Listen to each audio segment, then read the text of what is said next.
You ever see a man pat himself on the back for a house that's on fire? That's what Patrick Morrisey just did. Sworn in, speech full of empty promises and applause lines while West Virginia burns.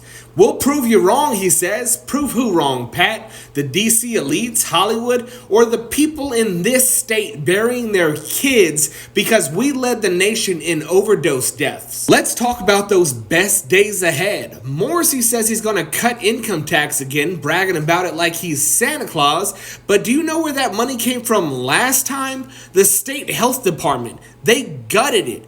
Meanwhile, we've got one of the highest poverty rates in the nation, and our foster care system is collapsing. Tell me how that tax cut helped the kids sleeping in a motel tonight. And then there's the opioids. He's still trying to rewrite his history. We held them accountable, he says. Sure, you got some settlements, nearly $1 billion. But where was that fight when you were cashing checks as a pharma lobbyist? How much blood money did you make before it became politically convenient to act like a hero? He says he's boosting teacher pay. Great. We've been hearing that for years, though. Our teacher pay is the worst in the country. And instead of fixing the public schools that are literally crumbling, he's dumping public dollars into private schools and out-of-state programs through the Hope Scholarship. Who does that help? Certainly not the kids sitting in overcrowded classrooms with no heat. And the real knee smacker, he says we're America's energy state.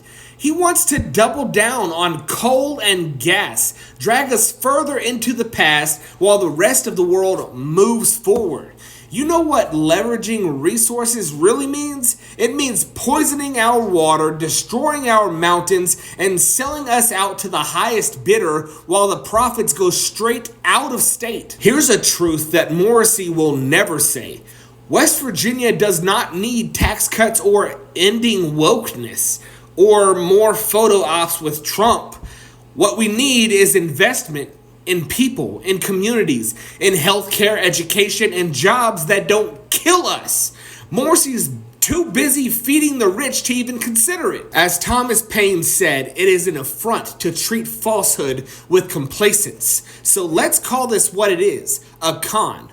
Morrisey doesn't care about West Virginians. He cares about power. And as long as we let him and his kind run this state, our best days are not ahead. They're behind us.